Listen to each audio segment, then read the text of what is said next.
It's 5 after 11. I said we would do Yizkor at 11, so I apologize to those people who jumped on at 11 hoping to be here for Yizkor, and I'm running 5 minutes late, so I apologize. So let's take a second to switch gears. As I mentioned earlier today, it's hard to switch gears from joy to sadness. But we also recognize that within the sadness, sometimes there's joy. How many of you have ever attended a Shiva minyan where people break out into laughter over stories that are told?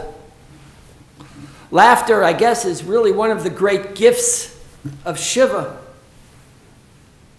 because it allows people to see the joy that was, because it's the laughs that remain. It's those funny anecdotes that keep us talking about our loved ones. So we start Yizkor this morning. If you have a prayer book in front of you, you can turn in the red prayer book to page 330.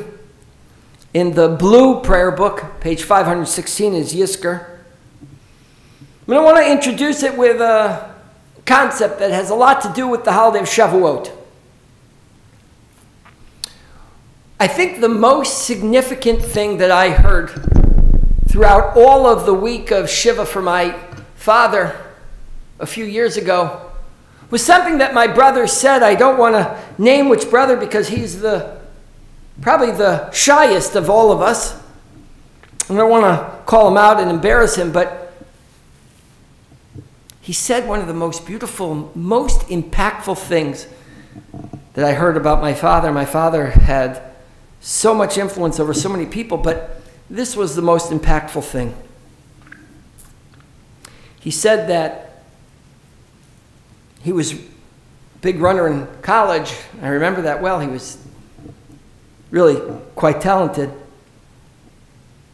He said one of the things that he loved most about our father was that he was always there to cheer him on.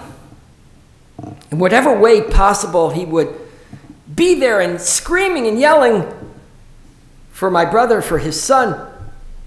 And that spurred him even further. It pushed him even harder.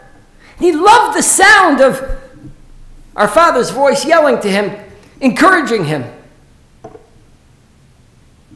And as you know, many of you know that this past week, last week, my children's mother passed away. And there was this beautiful funeral in Israel where she was laid to rest. And her cousin said the most profound thing. He said, as hard as it is to lose someone you love, it's harder to lose someone who loves you. Both are the exact same comment. And that is, there are people in our lives who love us, who encourage us, who spur us to greatness. They stand behind us. They have our backs. They push us forward. But that's a two-way street. You see, there's a gift that they're giving us, but we also have to be willing to hear it and to listen to it, to absorb it, and to receive it. This week's Parsha, and this week's holiday of Shavuot, is called Zman Matan Toratenu. It's the season of the giving of the Torah.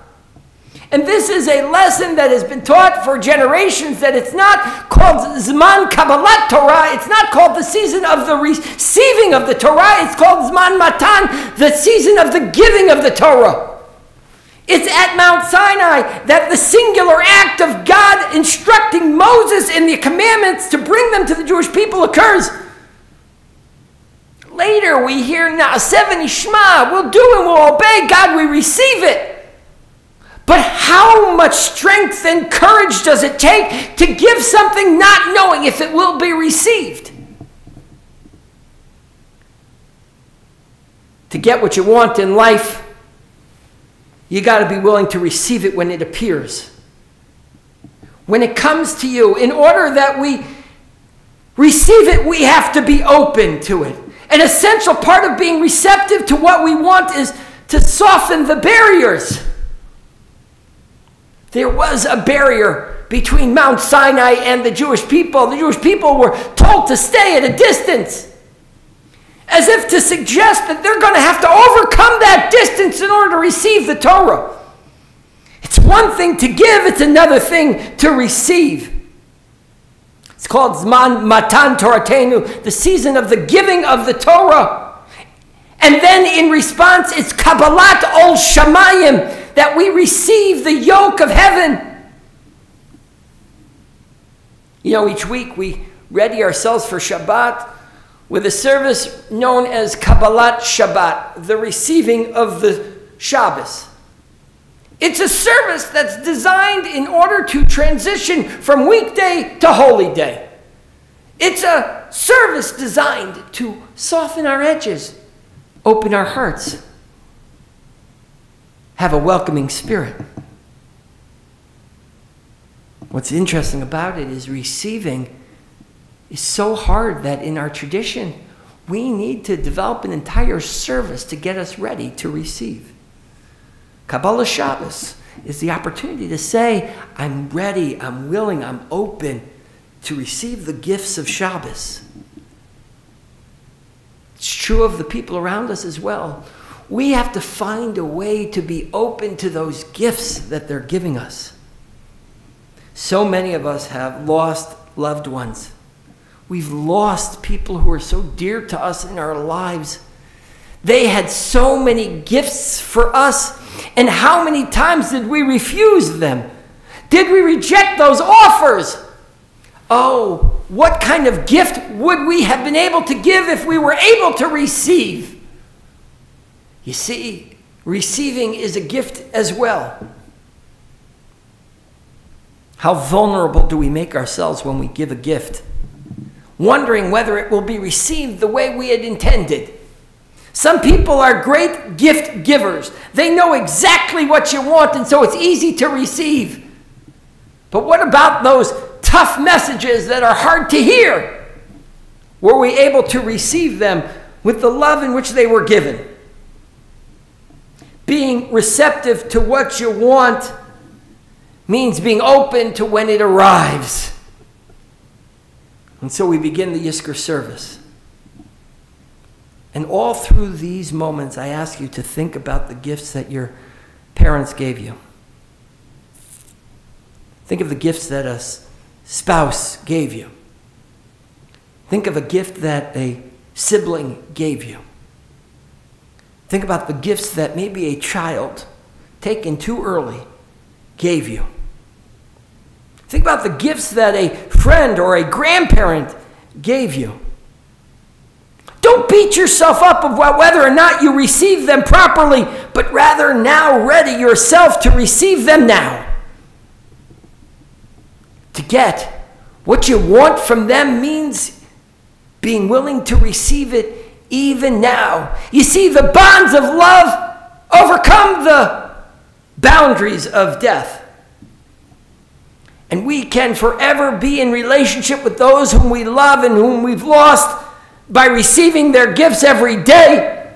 I say so often to people, Adonai Natan v'Adonai Lakach, that God's given, God's taken away, but God has never truly taken away. You know that you hear them speaking in your ears. You know that the greatest gift that they have given you is the ability to continue to hear them long after they're gone. How many of you want to pick up the phone and call a loved one, but you can't? So I ask you to do the following exercise. Imagine what they would have said to you, and you can figure it out. They're still giving. You just have to be able to receive.